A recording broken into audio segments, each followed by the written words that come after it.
जय हिंद जय भारत मेरे प्यारे छात्रों। आज हम बात करेंगे, कल आपको यही बात बताए थे कि स्पीड ऑफ लॉन्गिट्यूडनल वेव या स्पीड ऑफ साउंड वेव के बारे में हम लोग डिस्कस किए थे। लेकिन एक बात आपसे कहना है कि चैनल पर अगर आप नए हैं तो लाइक शेयर एंड सब्सक्राइब करना ना भूला करिए। स्पीड ऑफ लॉन्गिट्यूडनल वेव के बारे में हम लोग कल यही डिस्कस किए थे कि स्पीड ऑफ लॉन्गिट्यूडनल वेव आपका सॉलिड में भी पॉसिबल है, लिक्विड में भी पॉसिबल है और गैस में भी पॉसिबल है।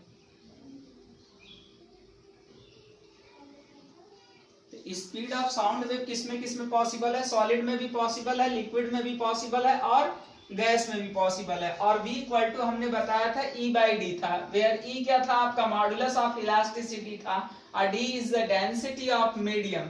अब ये आपको हमने कल ये बता दिया था कि सॉलिड लिक्विड गैस तीनों में होगी, तो ये जो मॉडुलस ऑफ इलास्टिसिटी है वो तीन पार्ट में ब्रेक है। अगर हम सॉलिड के लिए बात करें तो इन सॉलिड में अगर हम बात करें,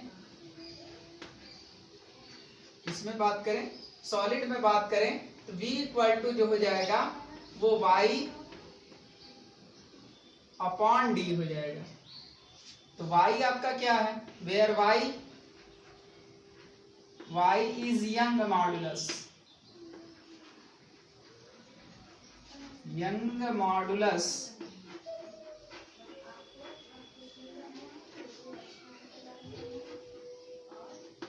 ऑफ इलास्टिसिटी। डी आपका क्या है? वह डेंसिटी ऑफ मीडियम।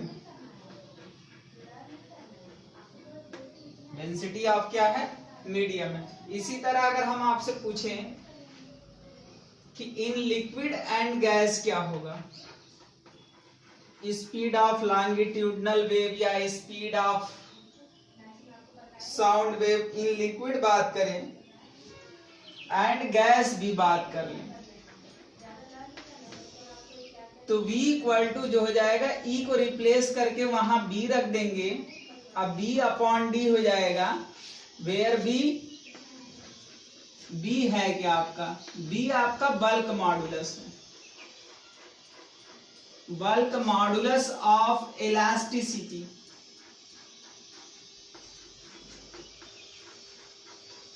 अब हम बल्क मॉडुलस में बात करें तो bulk modulus solid liquid and gas तीनों के लिए हो सकता है, लेकिन बल्क मॉडुलस का यूज मोस्टली रूप से अगर हम पूछे कि किस में करते हैं तो लिक्विड और गैस में ही ज्यादा करते हैं।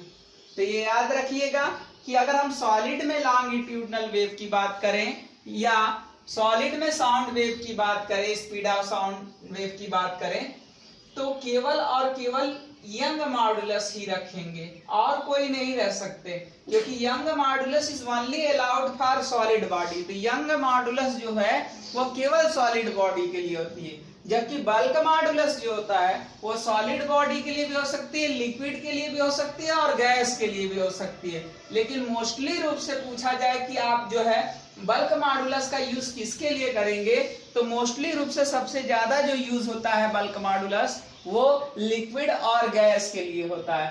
तो अब हम लोग कल ये डिस्कस किए थे कि speed of transverse wave v equal किस में होती है? रिजिड मीडियम में होती है। तो आज हम देखेंगे कि स्ट्रिंग में ट्रांसवर्स वेव की स्पीड क्या होगी, वही देखते हैं।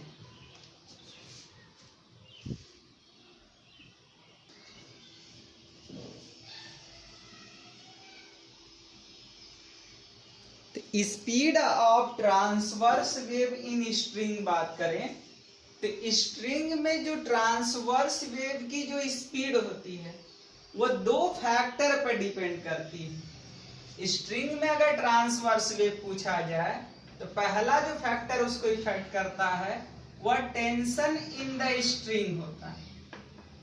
Tension in the string, string में जो टेंशन होगा वो होगा। तो टेंशन इज व्हाट?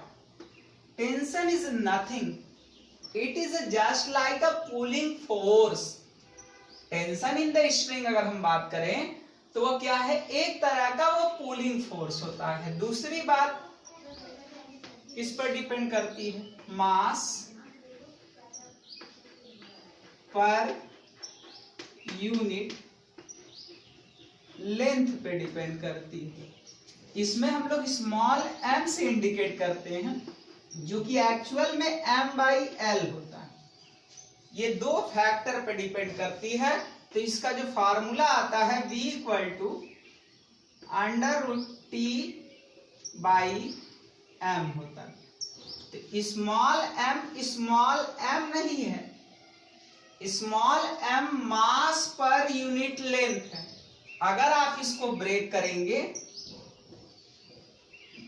और लिखेंगे तो टेंशन को T आपने लिख दिया, तो मास पर यूनिट लेंथ है। इट मीन्स मास की जगह वॉल्यूम इनटू डेंसिटी रख लीजिए। अब बाई लेंथ होगा यहाँ पर m/l, तो T अपॉन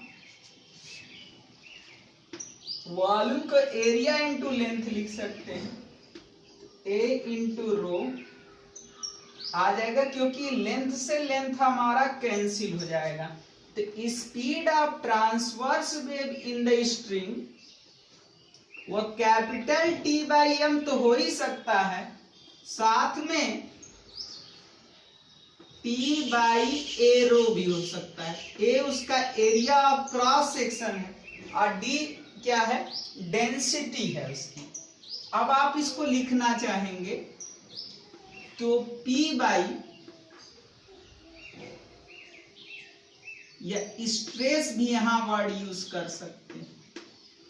स्ट्रेस को अगर आप यस से दिखा दे रहे हैं तो स्ट्रेस अपॉन डेंसिटी भी हो सकती है, क्योंकि स्ट्रेस का जो फार्मूला होता है internal force per unit area होती है। तो अर्थात यहां पर जो speed of transverse wave in string है उसमें दो फैक्टर इंक्लूड करते हैं। एक टेंशन इन द स्ट्रिंग उसको इफेक्टेड करता है, दूसरा मास पर यूनिट लेंथ।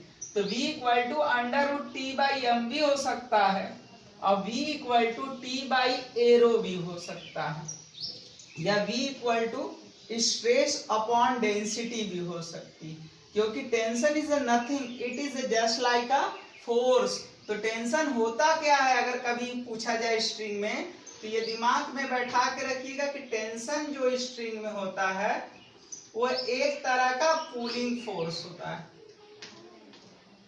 स्ट्रिंग में जो टेंशन होता है वो एक तरह का क्या होता है, पुलिंग फोर्स होता है।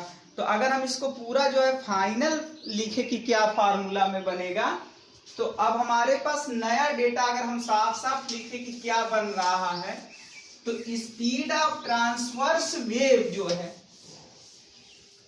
वो क्या आया, V हम लिखना चाहें तो T/m भी लिख सकते हैं, T/a रो भी लिख सकते हैं,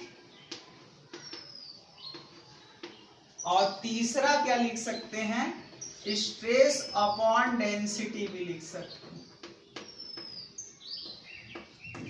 स्ट्रेस अपॉन डेंसिटी भी लिख सकते हैं।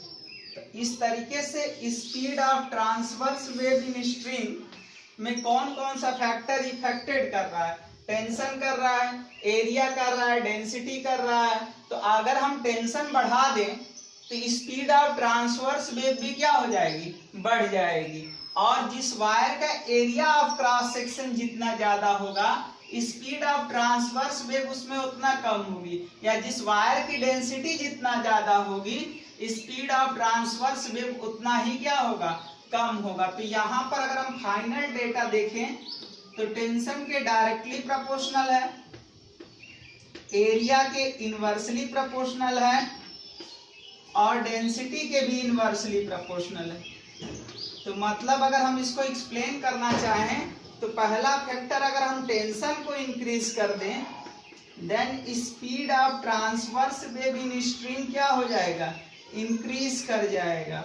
दूसरा, अगर हम तुमसे कहें कि रेडियस इंक्रीज कर दो देन उस समय स्पीड ऑफ ट्रांसवर्स वेव क्या कर जाएगा, डिक्रीज कर जाएगा। अगर डेंसिटी को हम वहां पर अगर हम इंक्रीज करा दें then speed of transverse wave क्या हो जाएगा इन स्ट्रिंग, डिक्रीज कर जाएगा। तो इस तरीके से हम लोग ये भी देख लिए कि speed of transverse wave in string कैसे बढ़ेगी, टेंशन को बढ़ा करके बढ़ेगी। एरिया ऑफ क्रॉस सेक्शन को क्या करना पड़ेगा, वायर के स्ट्रिंग को, वायर जो उसका क्रॉस सेक्शनल एरिया होगा या रेडियस होगा या जो डायमीटर होगा या थिकनेस होगा, जितना कम रखेंगे स्पीड ऑफ ट्रांसवर्स वेव उतना ज्यादा होगी। वायर की डेंसिटी जितना लो रखेंगे स्पीड ऑफ ट्रांसवर्स वेव उतना ही क्या होगा, ज्यादा होगा, क्योंकि ये इनवर्सली प्रोपोर्शनल है।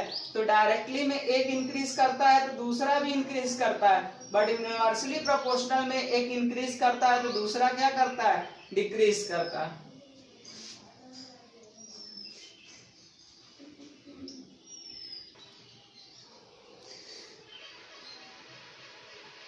स्पीड ऑफ लॉन्गिट्यूडनल वेव देखेंगे इन गैस, या स्पीड ऑफ साउंड वेव देखेंगे इन गैस। अकॉर्डिंग टू अगर न्यूटन बात करें तो न्यूटन का तो ये थ्योरी जो यहाँ पर थी वो गलत थी, लेकिन फिर भी जानते रहिए कि आखिर में न्यूटन ने गलती क्या किया कि लाप्लास ने उसको करेक्शन किया। तो न्यूटन का यह कहना था कि when a sound wave produce in a gas then the process will be isothermal। According to अगर न्यूटन बात करें तो न्यूटन का यह कहना था कि जब कोई भी साउंड वेव गैस में प्रोड्यूस करती है तो जो प्रोसेस होता है, ये न्यूटन का कहना था कि जो प्रोसेस होता है वो आइसोथर्मल प्रोसेस होता है, आइसोथर्मल प्रोसेस होता है। आइसोथर्मल प्रोसेस का मतलब ये हो गया कि जो टेम्परेचर जो होता है सिस्टम का वो ऑलवेज कांस्टेंट होता है। क्या होता है, ऑलवेज कांस्टेंट होता है। तो आइसोथर्मल इलास्टिसिटी जो होती है, जो आइसोथर्मल इलास्टिसिटी है, आइसोथर्मल इलास्टिसिटी जो होती है वह एटमॉस्फेरिक प्रेशर के बराबर होती है, एटमॉस्फेरिक प्रेशर के बराबर होती है। तो जब न्यूटन ने यहां पर रखा तो न्यूटन P/D बताया। अब जो डेंसिटी इन एयर होती है, ड्राई एयर की डेंसिटी 1.29 होती है। अगर हम डेंसिटी मॉइस्चर की ले लें तो मॉइस्चर की डेंसिटी 1.08 kg पर मीटर क्यूब होती है, जबकि ड्राई की डेंसिटी जो होती है वो 1.29 होती है।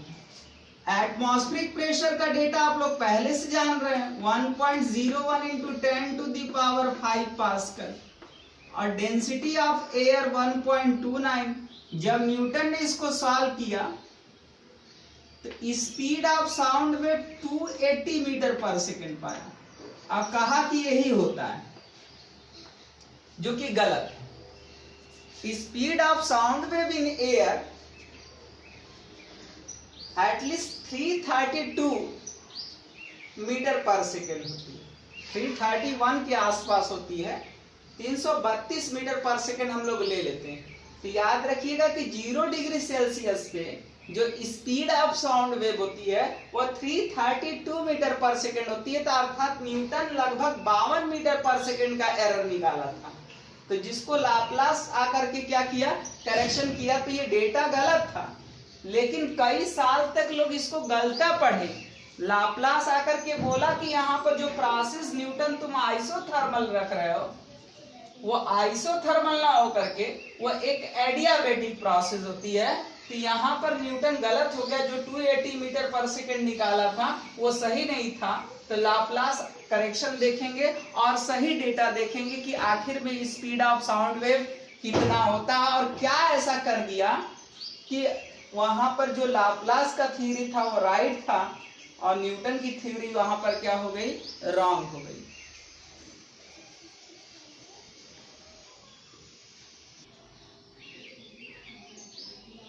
तो यहां पर लाप्लास करेक्शन में अगर हम बात करें तो लाप्लास ने यही आकर के बोला कि जब कोई भी साउंड वेव गैस में प्रोड्यूस होती है। When a sound wave, when a sound wave produce in a gas,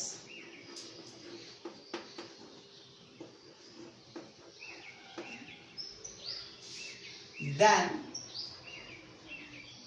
process will be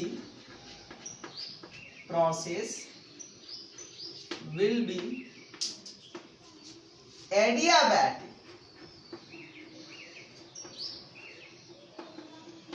मतलब उन्होंने आइसोथर्मल को नकार दिया, कहा जो प्रेशर हो, जब कोई भी साउंड वेव गैस में प्रोड्यूस होती है तो वो आइसोथर्मल ना हो करके एडियाबैटिक होती है, अर्थात जो exchange of heat between the system and surrounding will be zero. There is no exchange of heat between the system and surrounding. It means इनका यह कहना था कि जो प्रोसेस होगा, एकदम शॉर्टकट भाषा में जान लीजिए, एडियाबैटिक होगा, आइसोथर्मल नहीं होगा।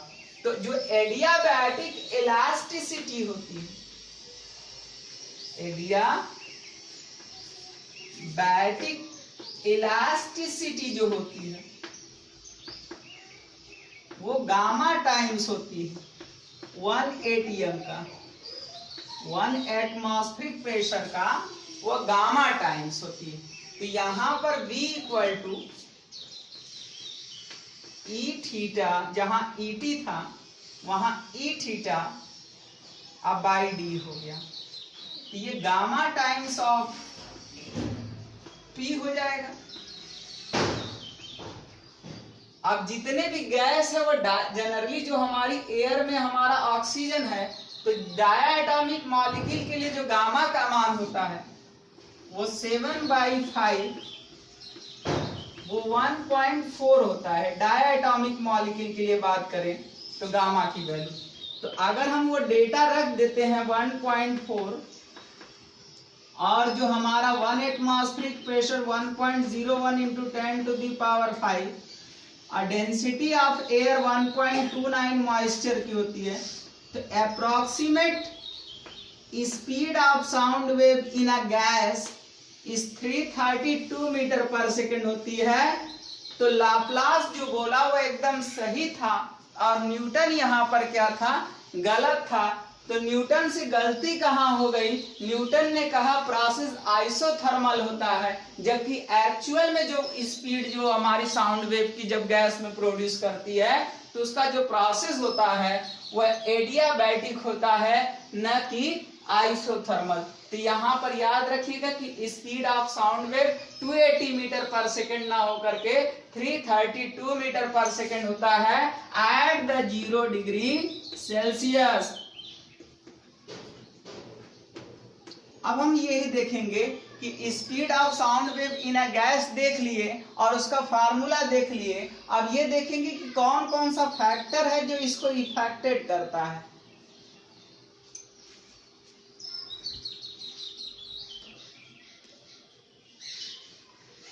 देखिए, आपसे एक बात कहना है कि चैनल पे नए हैं तो लाइक शेयर एंड सब्सक्राइब करना ना भूलिए और ज़्यादा से ज़्यादा वीडियो को शेयर करिए कि हमारा भी मनोबल बढ़ता रहे आपके प्रति। तो यहाँ पर factor affecting the speed of sound wave हम देखें तो V इक्वल टू, हमने देखा कि V इक्वल टू हमारे पास क्या आया, लाप्लास करेक्शन के through gamma P upon D आया। अब उसको हमने रिप्लेस कर दिया by gas equation, by gas equation हमने उसको रिप्लेस कर दिया PV बराबर RT से 1 मोल रख करके। तो यहाँ पर जो है PV बराबर nRT होता है, तो 1 मोल के लिए लेके चले तो n बराबर हमने 1 रख दिया, तो हमारे पास आ गया गामा RT बाई m, क्योंकि mass equal to volume into density जानते हैं। तो यहाँ से हम देख रहे हैं कि जो speed of sound wave in gas जो हम बात कर रहे हैं, तो वहां पर पहला फैक्टर कौन सा इफेक्ट कर रहा है, टेम्परेचर इफेक्ट कर रहा है। तो इट मीन्स अगर आप टेम्परेचर को बढ़ाएंगे तो स्पीड ऑफ साउंड वेव भी क्या हो जाएगा, बढ़ जाएगा। तो जैसे जैसे अगर आप टेम्परेचर बढ़ाओगे, व्हेन अगर हम पूछे कि when T is increase then क्या होगा, तो जो उस कंडीशन में स्पीड ऑफ साउंड वेव होगा वो इंक्रीज कर जाएगा। इसका जो है एक्चुअल में जो फार्मूला हम लोग निकालते हैं Vt equal to V0 plus 0.61 into T होता है। Vt is velocity of sound wave है,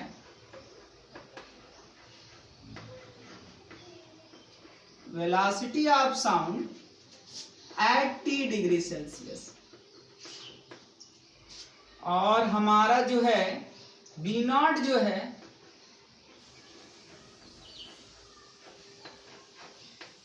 speed of sound at 0 degree Celsius.